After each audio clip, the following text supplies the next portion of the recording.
पूजनीय संत समाज, धर्मानुरागी बंधुओं, श्रद्धा मूर्ति देवियों, प्यारे बच्चों, आज इस मासिक सत्संग में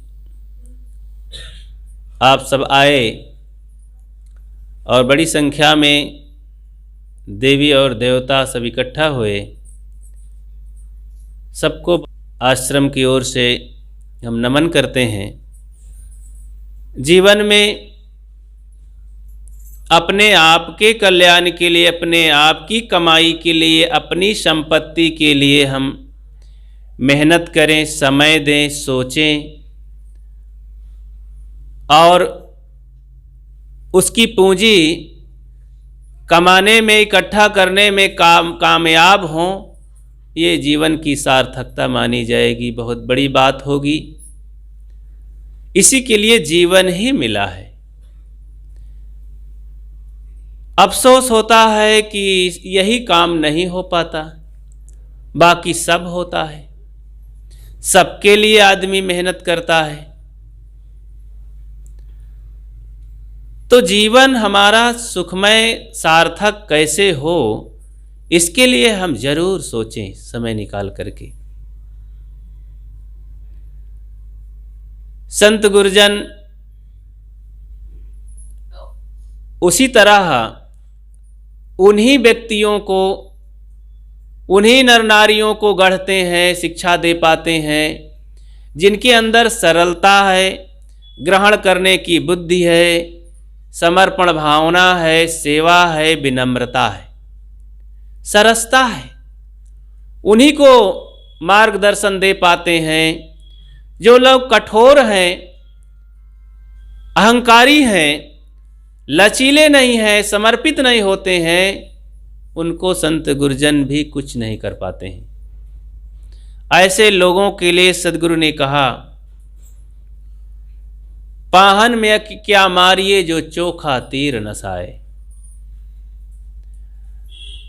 वो पत्थर के समान है, उसमें अपना तीर मारने से क्या होगा। आप लोग भी कहते हैं कि भैंस के आगे बीन बाजे भैंस भेद पगुराए। तो मतलब कि जहां जड़ बुद्धि वाले हैं, पत्थरवत पसीजते ही नहीं हैं। कितने करुणाशील, दया दृष्टि करके संत गुरुजन प्रयास करते हैं, अपने जीवन को तपा करके, कष्टित करके, और फिर भी लोगों पर अपनी करुणा दृष्टि करते हैं, समझाते हैं, सही दिशा देते हैं, फिर भी लोग उस पर ध्यान नहीं देते, अपना काम नहीं करते। जैसे एक शिल्पकार जो मूर्ति गढ़ता है, जब वो जाता है पत्थर खरीदने, क्योंकि उसे मूर्ति बनाना है, तो वो एक बड़े पत्थर के पास जब जाता है तो देखता है कि इसको तो मैं उलट पलट ही नहीं सकूंगा, मेरी इतनी ताकत ही नहीं है, मैं इसको ढकेल ही नहीं सकूंगा, क्योंकि बिना मूर्ति उल्टे पलटे पत्थर को ढकेले, उसको साइज में लिए, उसको हम गढ़ेंगे कैसे। क्योंकि भाई उतना ही पत्थर, उतना ही बड़ा होना चाहिए जिसको वो आदमी उठा के खड़ा कर सके, उलट पलट कर सके, और फिर उसमें से हाथ, पैर, सिर, पेट, पीठ निकाल सके। तो क्या करता है वो शिल्पकार, पत्थर को छोड़ देता है, अपने गढ़ने योग्य साइज के पत्थर को खोजता है और उस पर मूर्ति बनाना चालू करता है और मूर्ति बना देता है। बात समझ में आई। ऐसे ही संत गुरुजन उन्हीं मनुष्यों के पास जाते हैं जो अपने को गढ़वाना चाहते हैं, अपने को कुछ सुंदर बनाना चाहते हैं, अपने को कुछ महान सुखमय जीवन जीना चाहते हैं। ऐसे लोगों के पास जो सरल हैं, विनम्र हैं, सेवक हैं और श्रद्धालु हैं, श्रद्धा की कीमत को पटाते हैं, ऐसे लोगों के घर जा कर के, जंगल में रुक करके, आश्रम में बुला करके ऐसे लोगों को लाभ देते हैं और वही सीख करके फिर महान होते हैं। तो हमें सरल और सहज बनना है, कठोर नहीं बनना है, समर्पित होना है। ये सारे जो अंग हैं, आप जानते हैं कि किसी भी मत पंथ संप्रदाय में आप जाइए तो ये सामान्य बातें बताई जाती हैं कि दान करो, सेवा करो, संत गुरुजन को इष्ट मानो, कल्याणदाता हैं, इनका भजन करने से आपका लाभ होगा, साफ स्वच्छ रहो, ग्रंथ पढ़ो, इस तरह की कुछ सरल बातें, प्रेम से रहो, बताई जाती हैं। ये सारे हमारे जीवन को साफ सुथरा करने के लिए, हमारे मन को मजबूत करने के लिए, बलि बनाने के लिए, पवित्र करने के लिए सब छोटे छोटे अंग हैं।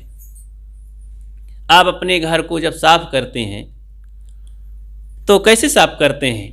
दिमाग में एक उद्देश्य बनाते हैं, घर को साफ स्वच्छ रखना है, सुंदर बनाना है, तो एक मन में नक्शा बना लेते हैं, सोच लेते हैं। बाजार जाते हैं, चूना मिट्टी लाते हैं, वहाँ से रंग रोगन लाते हैं, ब्रश खरीदते हैं, मजदूर ढूंढते हैं, घर में एक स्वयं लगते हैं और दीवालों को खुरच के साफ करते हैं, काई वाई कपड़े से झाड़ते हैं, झाड़ू से बटोरते हैं। तो इस तरह से रंग रोगन करके सारी चीज़ें इधर का उधर खसका करके फालतू कबाड़ को निकाल के फेंक देते हैं। कूड़ेदान में अच्छी अच्छी वस्तु रख लेते हैं जो कामयाबी चीज़ें हैं और घर को एक नए ढंग से सुंदर बना देते हैं। दीपावली के समय अक्सर लोग साफ सफाई करते हैं। इस समय शादी ब्याह का माहौल होता है, उस समय सभी लोग अपने अपने घर की 1 महीना के पहले से सफाई करते हैं। भाई शादी होने वाली है, काम होने वाला है, घर में बहुत से लोग आएंगे, यही तो देखेंगे ना कि आपका घर कैसे है, कितना सुंदर है, आपके घर के लोग कैसे हैं, आप कपड़ा लत्ता कैसे पहनते हैं, कैसे रहन सहन है, क्या खाते हैं। तो आप इसी को ठीक कर लेते हैं, बहुत संभाल करके उनके सामने पेश होते हैं, बोलते हैं, क्योंकि इज्जत का सवाल होता है। एक जगह सगाई होने वाली थी, लड़की पक्ष वाले गए तो अचानक पहुंचे 5-6 लोग गाड़ी लेके। तो उसमें एक फालतू आदमी कहीं बैठ गया था, उससे रिश्ते से कोई मतलब नहीं था, लेकिन बुला लाया था पक्ष वाला आदमी, विपक्ष का जो था। तो वहाँ पर जब आया तो घर में देखे पानी पिंगल तो बेटे लोग करा दिए।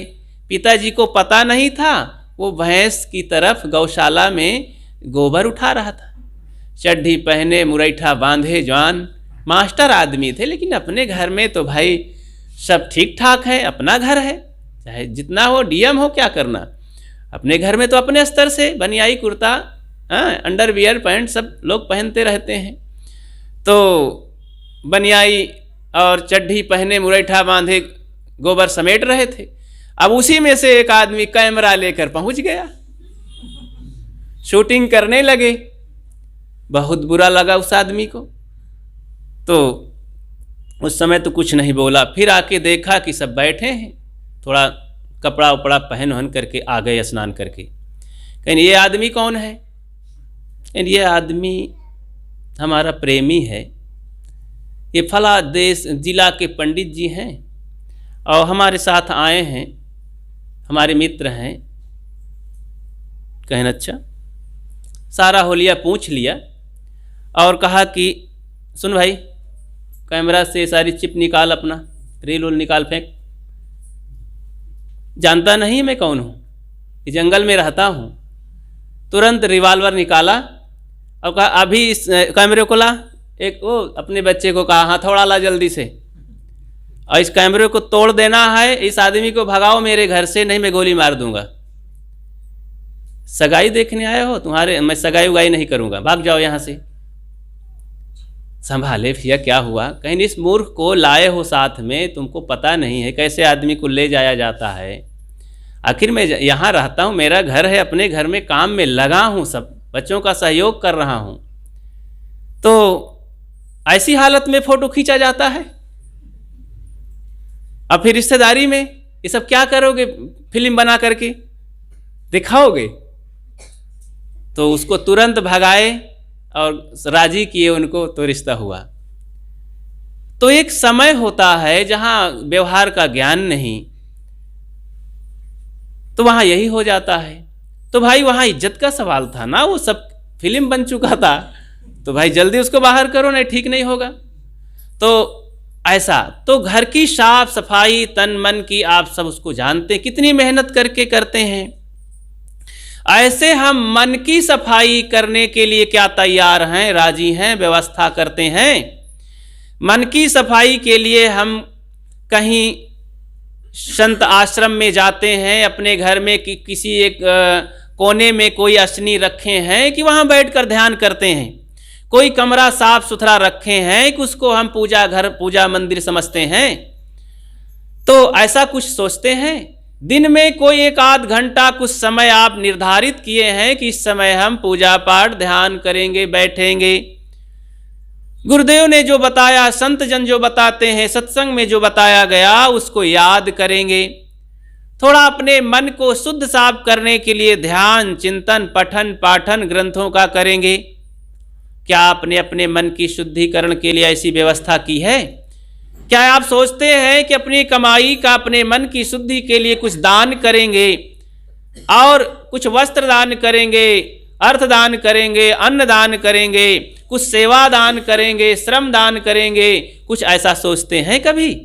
ये सब करने से मन शुद्ध होता है। अब ये सब करने के लिए हम राजी नहीं, करके फिर भी हम उस पर अहंकार झाड़ लेते हैं। थोड़ा दान किए, थोड़ा सेवा किए तो हम आ जाता है। बंधुओं, इससे सफाई नहीं और कचरा आ जाता है दिमाग में। सफाई के लिए जैसे घर में कोई सफा जब करता है, झाड़ू लगाता है, ये सोचो कि मेरे घर के सब प्राणी इस पर चलेंगे, देवता हैं, अतिथि आएंगे, पैर रखेंगे, संत गुरु आएंगे, चरण रखेंगे और मैं एक पूजा कर रहा हूँ। इस पवित्र भाव से जब झाड़ू लगाते हैं, घर में साफ सफाई करते हैं, तो वो सारा काम हमारा पूजा बन जाता है। तो मंदिर जाने की फिर जरूरत नहीं रह जाती है, कहीं अलग से तीर्थ मूर्त वृंदावन जाने की जरूरत नहीं रह जाती है। आपका घर ही तीर्थ मूर्त बन गया, आपकी डेहरी ही मानो वो पुरखों की डेहरी हो गई, संत महात्माओं का घर हो गया। तो ऐसी जगहों में तो भाई वहाँ की मिट्टी ही चंदन बन जाती है। तो इस तरह से अपने मन को साफ शुद्ध रखने के लिए हम सोचें और एक समय निर्धारित करें, कुछ कार्य करना आरंभ करें। प्रेम घर का स्वर्ग है, इसके लिए हम अपने घर को स्वर्ग बनाने के लिए प्रेम का स्वागत करते हैं। हमारे घर में एक प्रेम देवता होना चाहिए। उस देवता को प्रसन्न करने के लिए आप हर समय मन को तैयार रखें। एकता बनाने के लिए भी हमारे मन में जगह होनी चाहिए कि हमारे घर में सेव प्रेम और संगठन, प्रेम के साथ संगठन हो, सुंदर बुद्धि हो, बच्चों को संस्कार मिले। क्या हम इसके लिए सोचते हैं? क्योंकि प्रेम जो करता नहीं इंसान को, प्रेम जो करता नहीं ईमान को, पूज कर भी पत्थरों को रात दिन का पा नहीं सकता कभी भगवान को। प्रेम एक बहुत बड़ी हस्ती है मानव जीवन के लिए। पशु में प्रेम नहीं होता है, उसमें एक समझ होती है। मनुष्यों में नर नारी जो मनुष्य हैं, इनमें प्रेम एक बहुत बड़ा देवता है, एक जान है समझो जीवन की। गृहस्थी के लिए, विरक्ति के लिए, समाज के लिए, नर नारी के लिए प्रेम बहुत बड़ी संपत्ति है हमारी। उस संपत्ति को जब तक नहीं हम पाएंगे, बढ़ाएंगे नहीं, तब तक हमारा जीवन सूना सूना रुखड़ा रुखड़ा रहेगा। पति पत्नी में प्रेम नहीं है तो जी रहे हैं, खा रहे हैं, ढो रहे हैं बाल बच्चों को, क्या करेंगे? आ गए बच्चे तो उन्हों को कि डांट डपट करके जिएंगे। पति है, अब कर ही लिए हैं सगाई तो कहाँ जाएं? अब दोबारा तिबारा करें, कहाँ तक झंझट करें? अब मन का नहीं मिला तब वो निभाए चले जा रहे हैं। तो एक शादी हुई थी, ऐसे देवी गई थी ससुराल, कुछ दिन के बाद मेला घूमने गई तो वहाँ पति खो गया।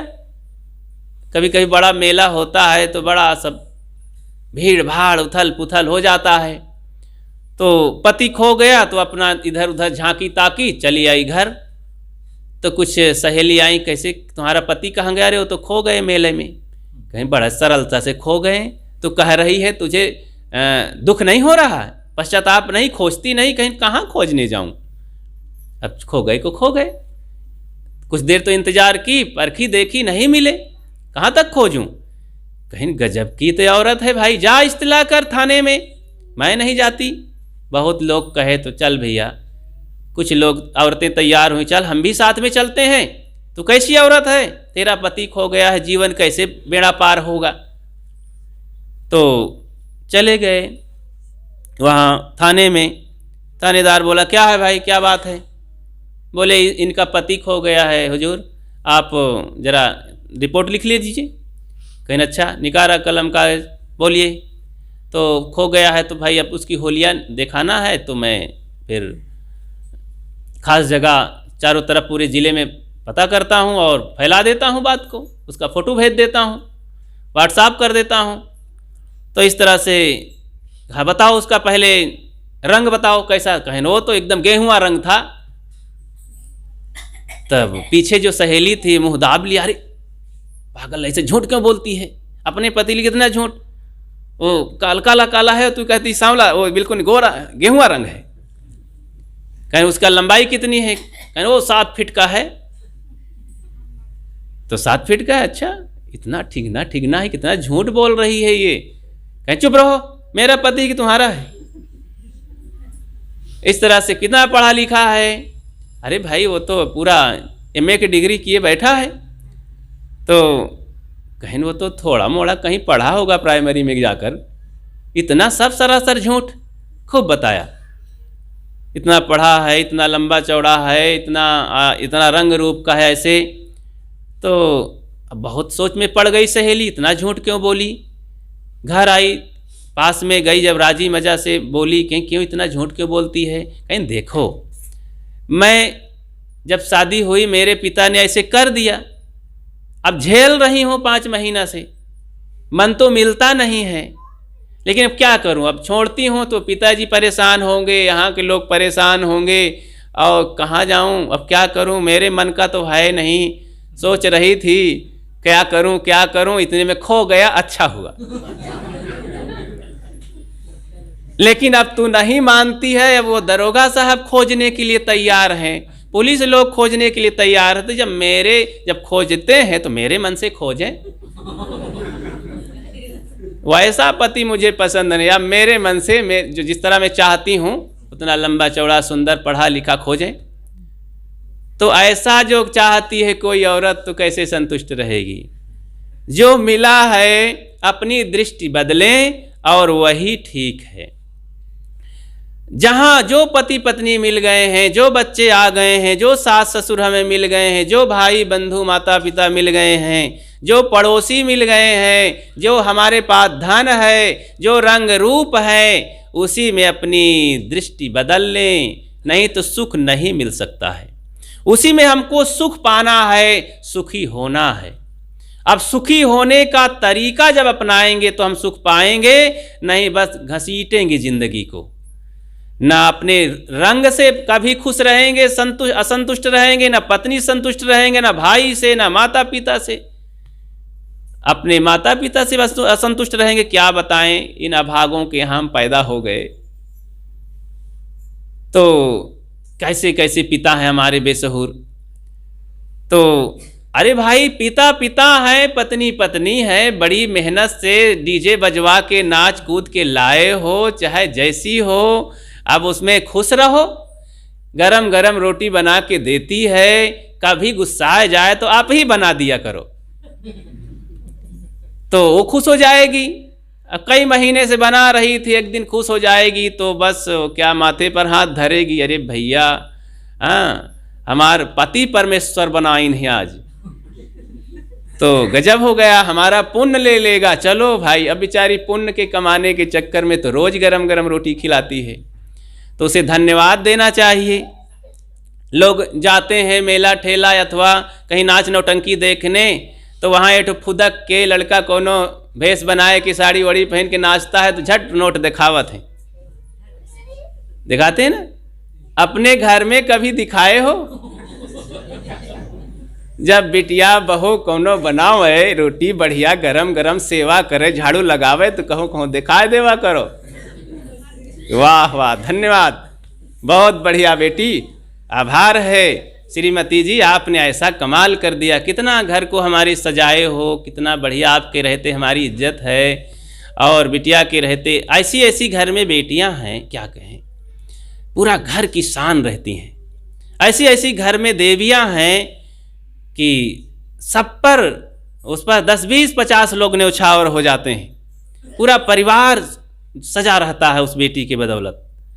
ऐसे बुजुर्ग हैं, ऐसे बूढ़े हैं, कई घरों में ऐसे बूढ़े हैं बेचारे दरवाजे पर बैठे हैं, लेकिन क्या कहें गुलाब की तरह खिले हैं, पूरे घर की शान है। तो सबको उनके रहते सुख मिल रहा है, सम्मान रहा, बड़े बड़े लोग आ रहे हैं, अच्छे लोग आ रहे हैं, बूढ़े बाबा का सम्मान कर रहे हैं। तो उनके रहते देखो उस घर की कितनी बड़ी इज्जत है, शान है, तो क्या कहना, उन्हें देवता है मानना चाहिए, घर के देवता है ही है।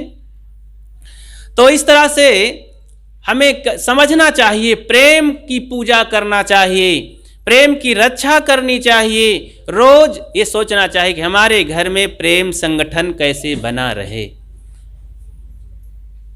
एक उदाहरण सुनाऊं। तथागत बुद्ध, गौतम बुद्ध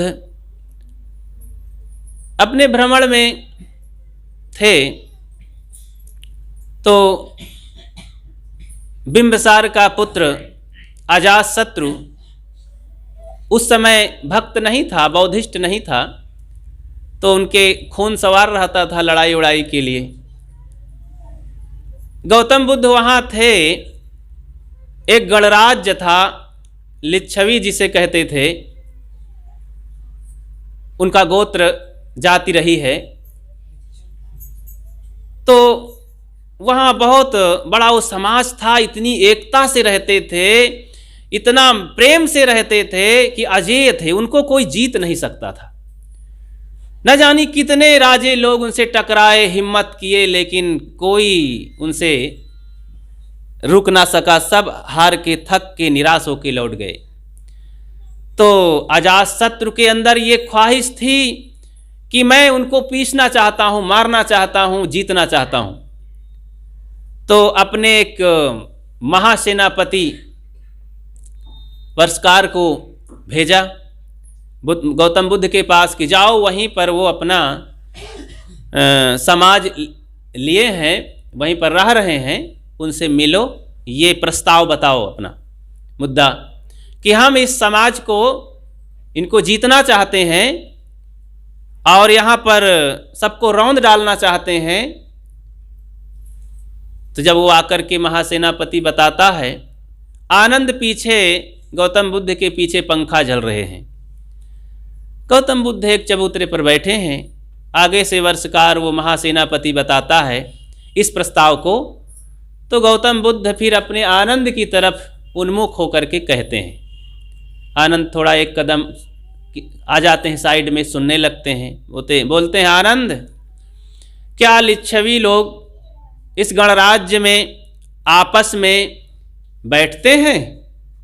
बोले हाँ बैठते हैं, इतना प्रेम है आपस में कि क्या कहना। क्या अनुशासन जीवन जीते हैं, बड़े बुजुर्गों का सम्मान करते हैं? हाँ हुजूर, वहाँ बहुत एकता है, बहुत प्रेम है, बुजुर्गों का बड़ा सम्मान है। क्या वे बच्चों को संस्कार देते हैं, सम्मान करते हैं, अपने बच्चों के पास बैठते हैं? हाँ हुजूर, ये सब वहाँ होता है। अतिथियों की सेवा करते हैं? हाँ, वहाँ अतिथियों का बड़ा सम्मान है।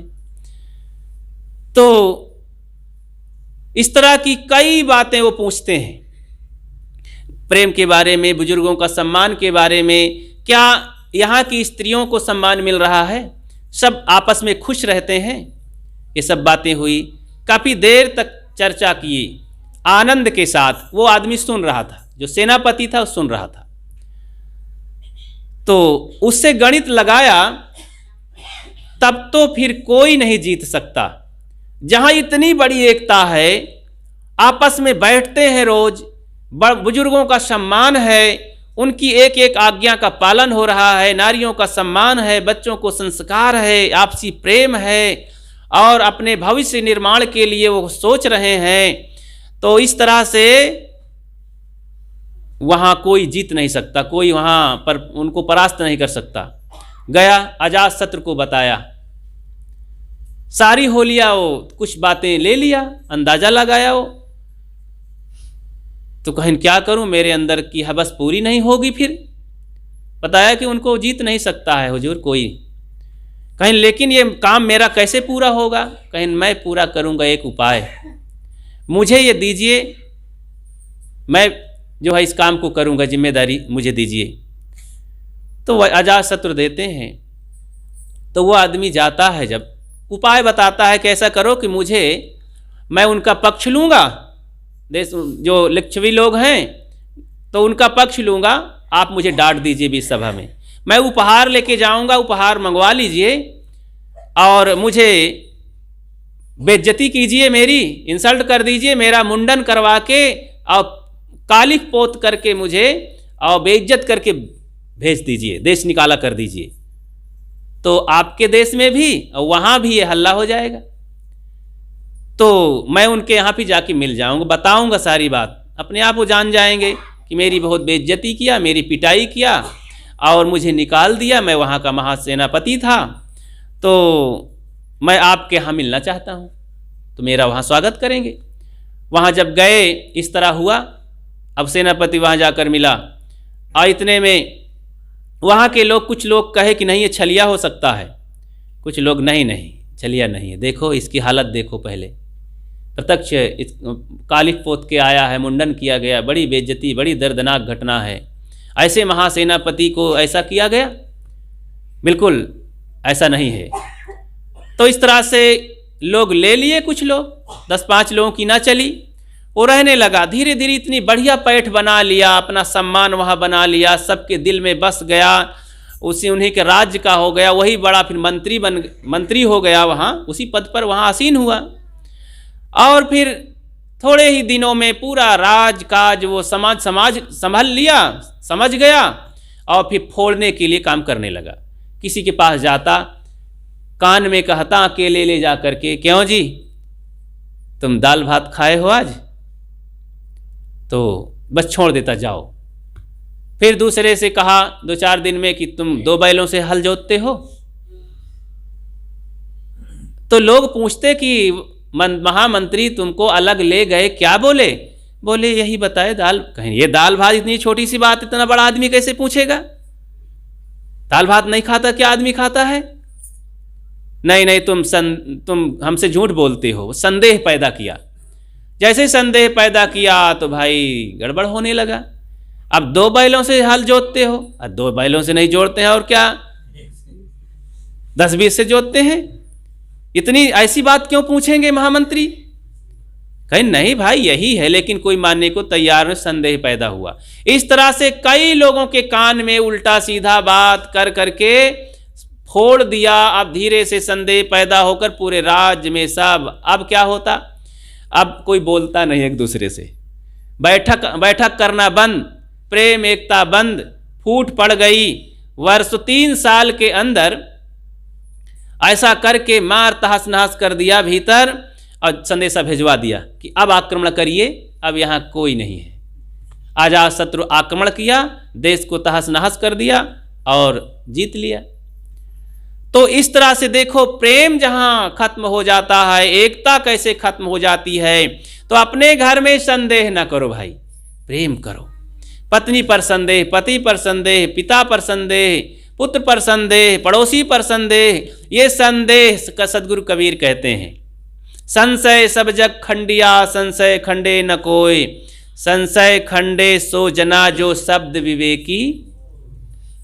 संशय ने सब का खंडन कर दिया, संशय का खंडन करने वाला कोई बिरला है। तो संशय से ऊपर उठो। परिवार में विश्वास करना पड़ता है, प्रेम स्थापित करना पड़ता है। एक बार कुछ गलत भी हो जाए तो विश्वास रखो कि सुधारेगा वो। सहन करो, नुकसान हो गया सहन करो, संदेह में ना जीते रहो। तनिक तनिक बात में संदेह बहुत बड़ा घुन है और एकता और प्रेम का बहुत बड़ा दुश्मन है। इसलिए विश्वास के आधार पर, प्रेम के आधार पर अपने परिवार समाज का निर्माण करें। तो ये प्रेम अपने परिवार समाज की बहुत बड़ी संपत्ति है। देखो, अंग्रेजों ने यहाँ आया देश में आकर के क्या नीति अपनाई? फूट डालो और राज करो। तो उस नीति को साम दाम दंड भेद, कुछ लोगों ने इस नीति को अपना करके गांव में एक आदमी आता है बाहर से और गांव वालों को फूट इस नीति के आधार पर तोड़ फोड़ करके लड़ाए रहता है। परिवार समाज में सब लोग दुखी रहते हैं। तो इसीलिए इन सब चीज़ों से बचना है, हमें बचना है कि लड़ाने वाले ईर्ष्यालु लोग हमको लड़ा ना पावें और हम अपने परिवार में संदिग्ध ना रहें। आत्मविश्वास रखें कि नहीं, मेरे परिवार, मेरा पड़ोसी, मेरे बाप दादा, मेरे भाई बंधु, मेरी पत्नी, ऐसा नहीं। विश्वास रखो।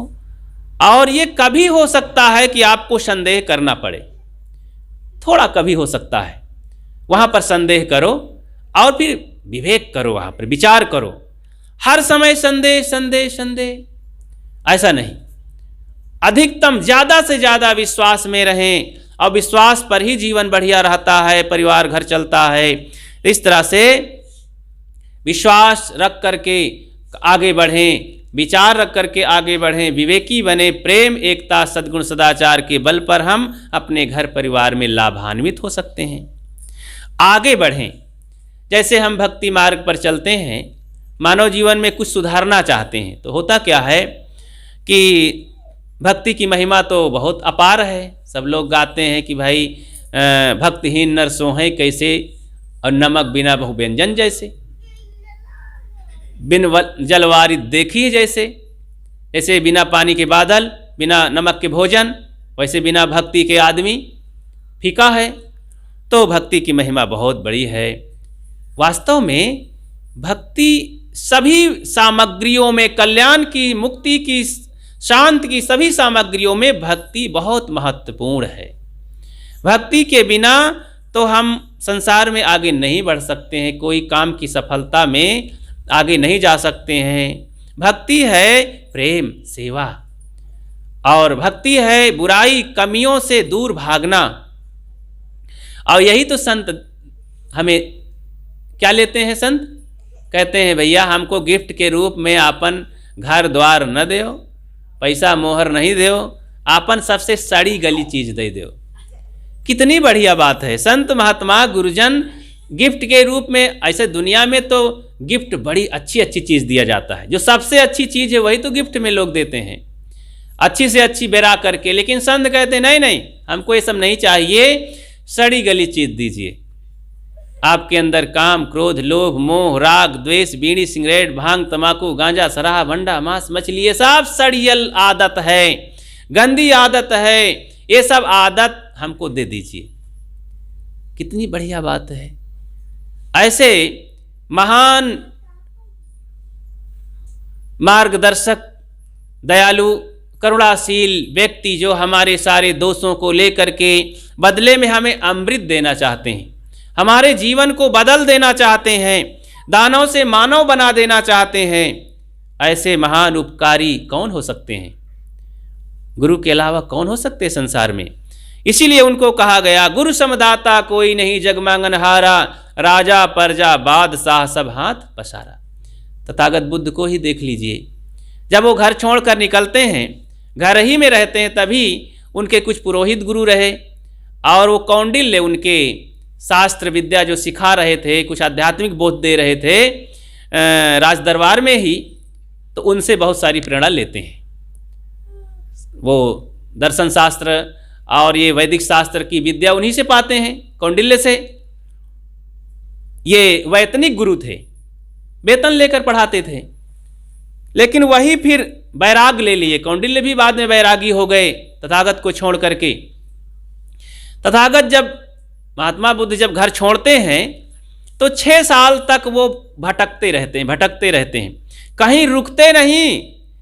उनका जो लक्ष्य था, जो उद्देश्य था कि मुझे शांति चाहिए और मुझे दुख निवारण के लिए जो कारण है उसका पता लगाना है। तो इस उद्देश्य की पूर्ति के लिए वो छोड़ते गए, आगे बढ़ते गए। कितने गुरु मिले, आजाद, आलार कालम, संजय उद्दक नाम पुत्र, और इस तरह से कई मठाधीश, कई योगी पुरुष मिले।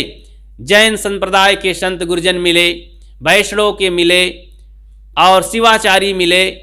उनसे कुछ ले लेते थे, सार चीज, अच्छी चीज, और आगे बढ़ जाते थे। और वो बता देते कि भाई इससे आगे मेरा ज्ञान नहीं है, अब भाई आपको नहीं समझा सकता हूं। तो गौतम बुद्ध आगे निकल जाते, तब तो मुझे आगे की खोज करना है। खोज करते करते करते कई गुरुओं को छोड़ डाले, आगे बढ़ते रहे, और अंत में फिर उन्हें बोध प्राप्त हुआ, विवेक बल प्राप्त हुआ, अनुभव प्राप्त हुआ।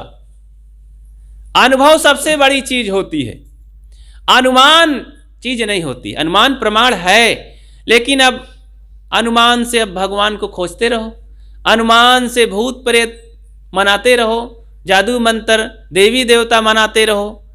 अनुमान से क्या होगा? अनुमान करते करते जीवन ही निकल जाएगा।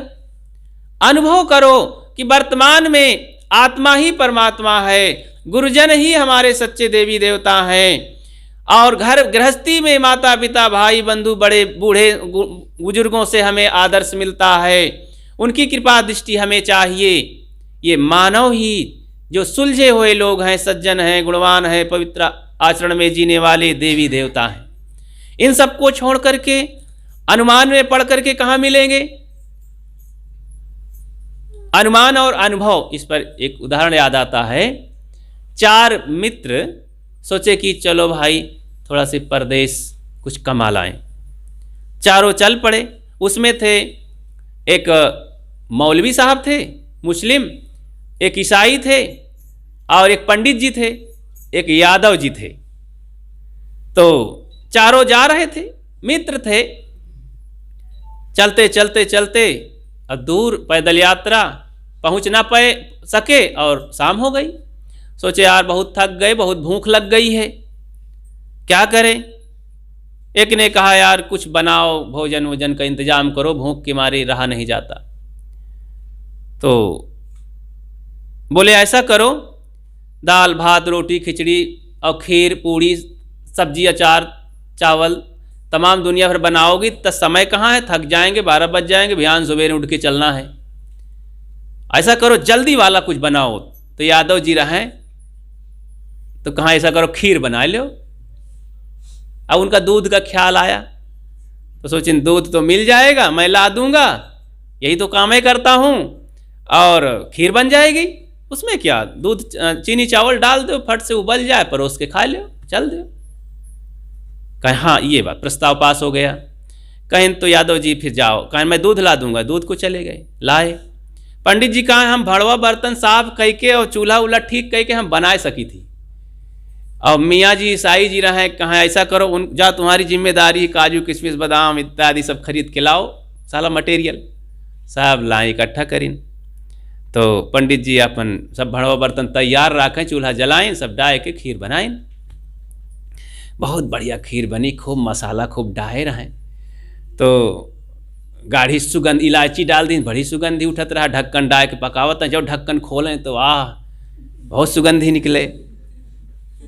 तो क्या कहना, इतने में कहें देखो भाई पंडित सोचिन चतुर रहे, कहीं तो वहीं मियाँ हमें यहीं पंडित, इनका हाथ न लगावे दे, भला बड़ी चतुराई से मित्र ही तो का भा महीन बनाई हो, खूब खाई हो आखिर में। कहें तुम लोगन भाई देखो सामान लाए हो, मैं बनाओ की जिम्मेदारी ली हूँ, कहीं अपन सौताओ मैं बना ले हूँ। ऐसा खीर, बढ़िया खीर बन गई। अभी ठीक ठाक मन था, लेकिन कहा ऐसा करो आप लोग बैठ जाओ, थाली लेके धो धा के मैं परस रहा हूँ। जब ढक्कन खोली तो अरे कितना बढ़िया सुगंधी निकली, लालच आए गए, कहाँ ही बताओ बनाओ मैं मेहनत कई के, और ये सब खा रही हैं, अंतिम में बचे कि ना बचे तो ठीक नहीं है यार। ये हमार खिचड़ी बनाई है, मेहनत मैं ज़्यादा किया हूँ। तो कहें देखो एक बात है भाई, एक एक करछुली मिली और यह हम एक छींका में टांगी दी थी, हम हूँ एक एक करछुली खाब। और कल सवेरे जाऊं सबसे अच्छा सपना देखी वही खाई। तो सम्मान ले न पंडित जी की बात। अब एक एक करछुली मिली, बस जेब चाटे भर कर रह गए। तो भूख रही गए, टटोए भूखों लाग रहा है, पेट था थोलें। तो पौढ़ रहे ईसाई मुस्लिम पंडित जी तो सोए गए, यादव जी कस के पेट भर खाए वाले यहीं रहे मेहनती। तो कहाँ भाई वो करमट बदलत रहे, बार बार छींका कई देखें और वही स्वाद का सुगंधी के याद करें। एक एक करछुली मिली, हम नींद पड़े न मारे भूखन के। 12 बज गए, कई करवट लेत लेत देखिन कि तीनों सोवत हैं। तो कहाँ अब लायाओ रहाइश नहीं होत, उतारिन छींका बस परोसिन थाली में ठंडी खीर सब पी डाइन। अब पी के तब जाए कि बढ़िया सोइन, नींद आए के खर्राटे सोवे लागे। तो 7 बज गए, सोते हैं। अब बड़े सवेरे पंडित जी उठे, देखिन कि अबे सोवत ही सब। मुस्लिम का कोचिंग आए, उठो जागो सवेर हो गया है, सपना देखो कुछ। तो मौलवी कहा हाँ सपना देखा। कहा हम 5वें तपक पर रहें और अल्लाह मियाँ के साथ घूमत रहें। कहा यार बहुत बढ़िया सपना लागत है कि खिरिया तुम्हारे हिस्से में चली जाई का। इतना अच्छा सपना, अल्लाह खुदा के साथ घूमत रहे हो कहीं। हाँ तो कहा तुम बताओ भाई, इनके कई तो अभी हिस्से में है इनके।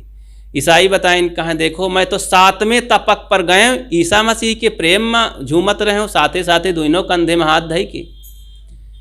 कहाँ अरे तुम तो और अच्छा सपना देखो, फिर 7वें 2 ठो और बढ़ा दे हो, तो तुम्हारे हिस्से में चली गई खीर। तो कहाँ आप बताओ। कहाँ मैं तो ऐसा है, मैं तो क्षीर सागर में विष्णु भगवान के जंघौटा मूड़ धरे सोवत देखत रहे, और विष्णु भगवान सिर हमार सुहरावत रहे, आशीर्वाद देते रहे। तो कहीं तब तो फिर तुम्हारे हिस्से में खीर चली गई, इतना अच्छा सपना देखो। कहीं देखो 3 हिस्सा तो अब मिल गया। अब जगाओ यादव जी का, यादव जी सोवत रहे, क्या उठा हो तो काहे के जाग कस के खीर खाए रहे। अब नींद नींद उनके कस के लगी रही, 12 बजे तक जागे रहे। तो इस तरह से जाग उठे, कहाँ बताओ तुम हो सपना देखो। तो आँखें ओखी मींज की कहाँ का हो, कहे जगा दे हो, बहुत बढ़िया नींद लगी रही। कहीं सपना देखो, कहीं का देखो तुम बताओ। कहीं बताई थी, कहीं देखो खीर हमरे हिस्से में है, ये फला सपना देखिन, ये ढेका सपना देखिन। और हम सपना देखा विष्णु भगवान क्षीर सागर में, वहाँ रहीन हम। तो कहें देखो भाई अब हम का बताई, कुछ ना पूछो तो ठीक है। काहे नहीं, खीर नहीं खाओगे क्या यार, खीर हमारे हिस्से में है। फिर हमने अच्छा सपना देखा।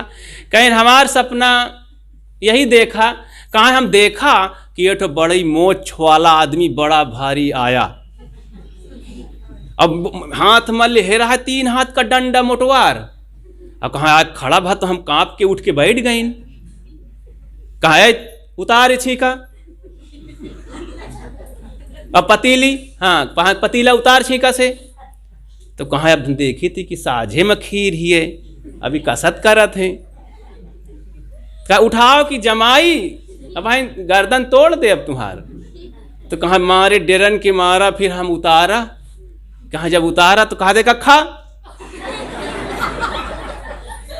तो कहाँ खात नहीं रहे हो खीर का, कहा खा नहीं है बहन।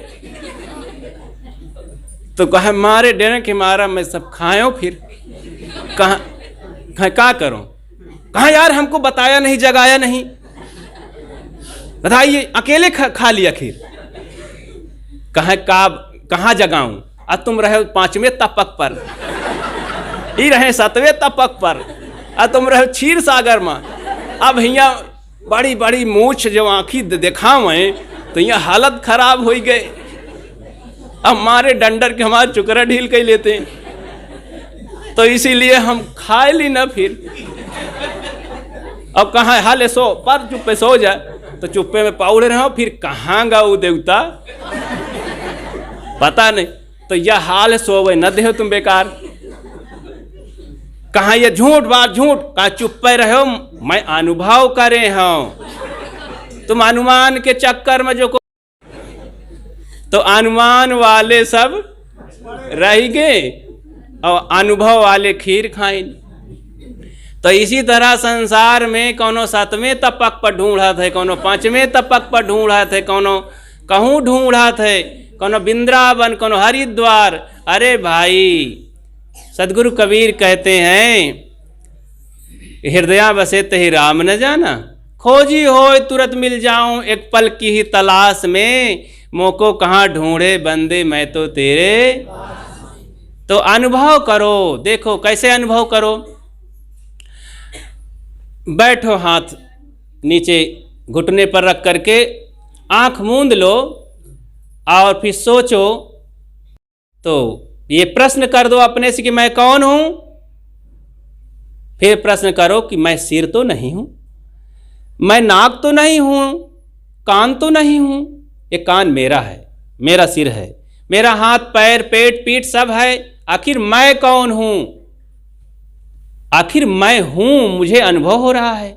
मैं नहीं हूं, ये तो बात झूठ हो जाएगी। मैं तो हूं ना, मैं हूं, मुझे अनुभव हो रहा है। मैं ही शरीर को चलाता हूं, देखो मैं ही आंख को खोलता हूं, मैं ही मूंद लेता हूं, मैं ही कान से सुनता हूं, अनुभव हो रहा है। मैं सब सुन रहा हूं, देख रहा हूं, चख रहा हूं, खा रहा हूं, चल रहा हूं, फिर रहा हूं, अनुभव हो रहा है, प्रत्यक्ष है। अब मैं ना हूं, जिस दिन निकल जाऊंगा, ना सुनूंगा, ना कान सुनेंगे, ना आंख देखेगी, ना सिर इधर उधर होगा, ना हाथ पैर चलेगा, ना शरीर से श्वास निकलेगी, ना आएगी ना जाएगी, क्योंकि मैं चला गया इससे।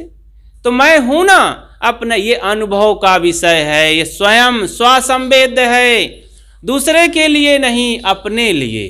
अनुभव करो, अनुभव मेरे सिवा कौन है। मैं अगर चाहूं तो स्वयं अपने में मस्त रहूं। मैं जब भूल भटक जाता हूं तो भगवान देवी देवता को खोजता हूं। मैं ही सारा स्वाद अनुभव करता हूं, मैं ही ये सब बातों का दुख सुख अनुभव करता हूं। तो अनुभव करो कि मैं स्वयं बैठा हूं, यही आत्मा परमात्मा है। बाहर का सब अनुमान एक कल्पना है। सदगुरु कबीर कहते हैं, जय खोजत कल्पो गया, घटहि माहि सो मूढ़, बाढ़ी गर्भ गुमान ते ताते परि गई। कैसे दूर हो गया वो अनुभव, वो ज्ञान। अहंकार बढ़ गया, गर्भ बढ़ गया, अभिमान बढ़ गया, अकड़बाजी बढ़ गई, और तमाम बातों के बवंडर में हम फंस गए, जाल में, उसी में बेहोश रहे। शराब पीता है आदमी तो नशा चढ़ जाता है। ऐसी बहुत कई चीज़ों में नशा होता है। तो धन का नशा देखो चढ़ जाता है, ऐसे बहुत सारी चीज़ों का नशा है। तो नशा में न रहें, विवेक करें, होश में रहें। होश में जो होता है तो जोश छोड़ना पड़ता है। तो जो आदमी होश में रहता है वो दुर्गुणी दुराचारी नहीं होता और तमाम विकारों से ग्रस्त नहीं होता। वो अपने आप को भूलता नहीं है, वो नैतिकता को छोड़ता नहीं है, बड़े बुजुर्गों का अपमान नहीं कर देता है।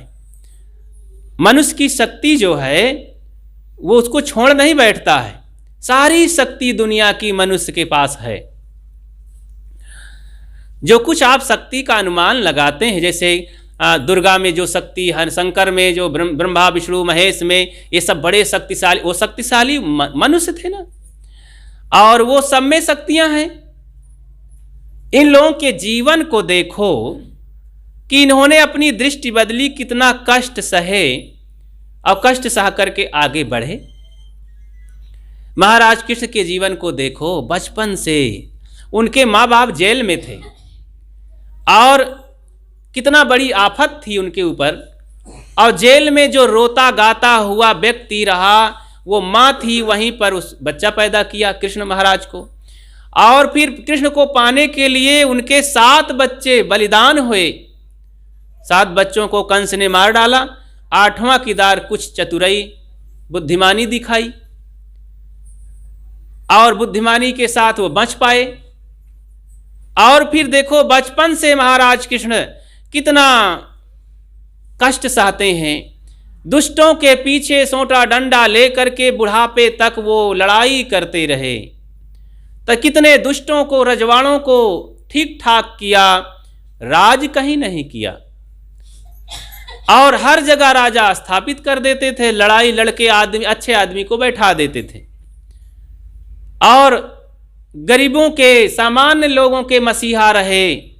और खुराफात अंधविश्वास का एक तरह से वो भंडाफोर करते रहे। इंद्र भगवान पानी बरसाते हैं, इसका भंडाफोर तो महाराज कृष्ण ने किया, विरोध किया। और वो गोवर्धन पहाड़ उठा लिया। गोवर्धन पहाड़ कोई पहाड़ नहीं उठा लेता आदमी। जैसे बड़ा काम कोई करता है, कहीं ये तो पहाड़ उठाए है भैया, तो मुहावरा है वो। गोवर्धन पहाड़ का मतलब है गोवर्धन, गो माने गाय, वर्धन माने बढ़ाना। वो गाय पालने का, यानी जानवरों को पालने का, बढ़ाने का काम बीड़ा उठाया कि इसको बढ़ाओ, इसी से किसानी होगी, इसी से खाद पैदा होगी, इसी से जानवर पैदा होंगे, दूध घी पैदा होगा, बहुत लाभ मिलेगा, जानवरों को बढ़ाओ। तो गोवर्धन किया। बहुत बड़ा काम अपने समाज के लिए उन्होंने किया। 10,000 लोगों के मसीहा थे, सेना नायक थे और सिंह की तरह दहाड़ने वाले, जमुना के किनारे रहने वाले ऐसे सूरवीर बहादुर थे। लोगों ने कुछ ऐसा उनके पीछे, उनके अनुयायी भक्तों ने और कुछ स्वार्थियों ने ऐसा मढ़ दिया कि वो तो रसिया हैं, वो तो गोपिकाओं के साथ घूमते नाचते हैं, उनको नचनिया बना डाले। इतना सूरवीर बहादुर आदमी और जो कई हजार लोगों की सेवा करने वाला, सबके बीच में दहाड़ने वाला, जिनके घर में 1000 गाय दुही जाती थी, नंद बाबा के यहाँ वहाँ पल रहे थे, उनका माखन चोर बता दें। हेलो, एक ठो गाय भैंस लागत होए तो किसी के यहाँ कोई बच्चा चुराने जाएगा? और उनके 1000 दूध, अरे दूध की तो नदी बह रही थी घर में, दही चुराने क्यों जाएंगे भाई? अब कहूँ छोड़ के रहे हों, ठुमकर ठुमकर चले गए हों तो बात अलग है भाई। छोड़ के बच्चा तो किसी की गोद में चढ़ जाता है ना, अच्छा ही लगता है। तो अब बड़े भी हुए हैं, तब वो सबके साथ नाचत कूदत रहे और सबके मटका फोरत रहे हों। अब इन तरफ फोरत रहे कि दहिया ऊपर ही गिरा लेते रहे, छिरकत रहे सबके ऊपर का। नहीं, ये सब फालतू बात है, बकवास लोग नाटक बना डाले। इन सब चीज़ों को छोड़ देना चाहिए। गलत बात कभी ना मानो।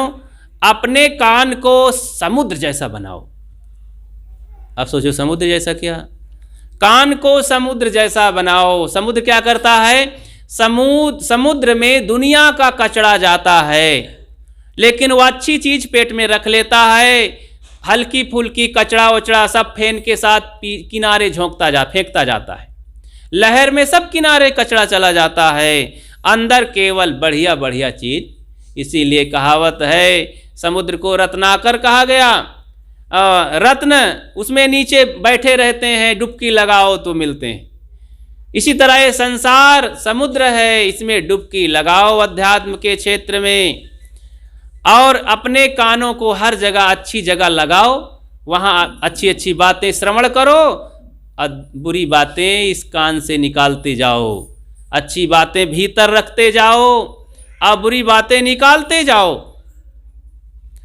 जैसे गांधी जी के बंदर अभी सुने, इसी तरह देखो समाज में, संसार में मनुष्य सब एक तरह के हैं, लेकिन कुछ ऐसे लोग होते हैं कि चाहे जितना सुने लेकिन समझते नहीं, इस कान से उस कान निकाल देते हैं, जिंदगी भर वैसे के वैसे रह जाते हैं।